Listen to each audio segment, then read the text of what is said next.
دیکھا یہ سب سے بڑا بخیل تو نہیں ہے لیکن بہت بڑا بخیل آدمی ہے. ایک بخیل بس ہے جو اس سے بھی بڑا ہے. ایک بخیل ابھی ایسا ہے جو اس سے بھی بڑا ہے. صحابہ نے پوچھا اس سے بڑا بخیل کون ہو سکتا ہے؟ فرمایا الذی یبخل بالسلام، جو سلام کرنے میں بخل سے کام دے.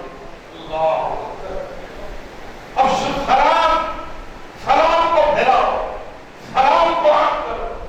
وہ آدمی جو سلام نہیں کرتا، سلام کرنے میں بخل سے کام لیتا ہے، وہ اس میرے صحابی سے بڑھ کر بخیل ہے.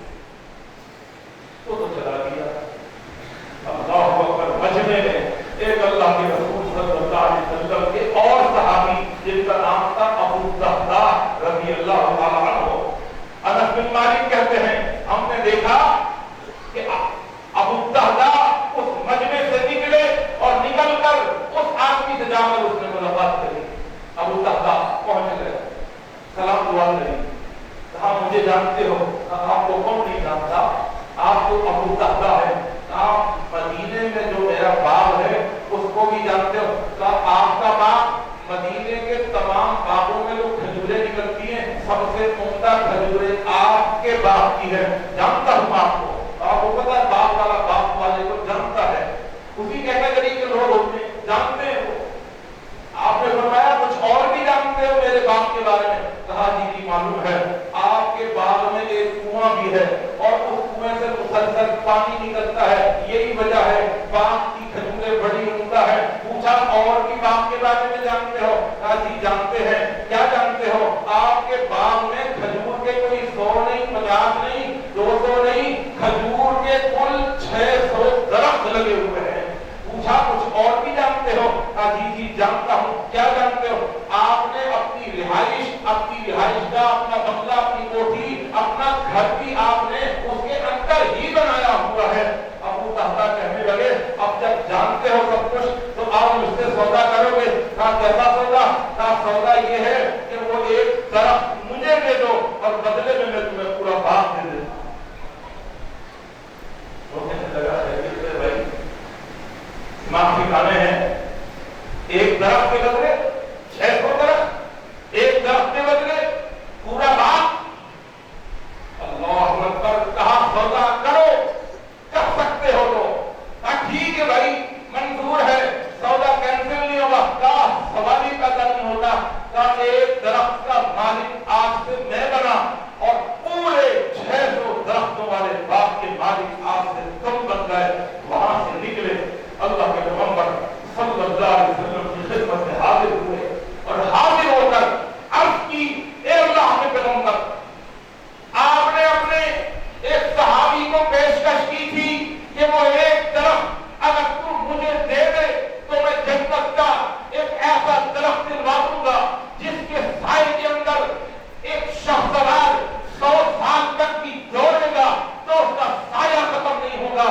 اگر وہ ایک درخت میں آپ کو دے دوں تو کیا مجھے وہی درخت اگر میں آپ کو دے دوں کیا یہ وعدہ میرے ساتھ بھی ہوگا یا نہیں ہوگا؟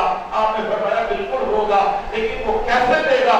کہا قد ابتعت النخلۃ بحائلی.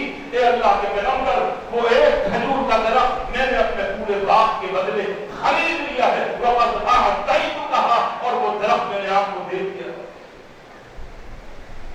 آپ نے فرمایا تم نے جنت کے ایک درخت کے بارے میں یہ سوچا کہ کچھ 600 درخت والا باغ دے گا اور بدلے میں تجھے اللہ ایک درخت دے گا. سن، آپ نے جو الفاظ دہرائے، ریپیٹ کیے الفاظ تھے اے ابو الدرداء کم من عذق رداہ لأبی الدرداء فی الجنہ، کم من عذق رداہ لأبی الدرداء فی الجنہ، کم من عذق رداہ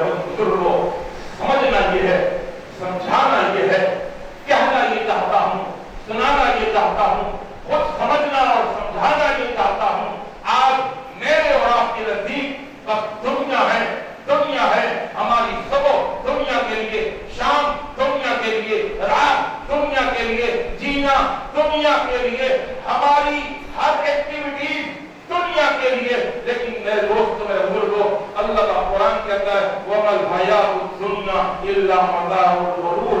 جس کو تم نے ہمیشہ ہمیشہ کی زندگی سمجھا ہوا ہے، یہ ہمیشہ ہمیشہ کی زندگی نہیں ہے، یہ دھوکے کا سامان ہے.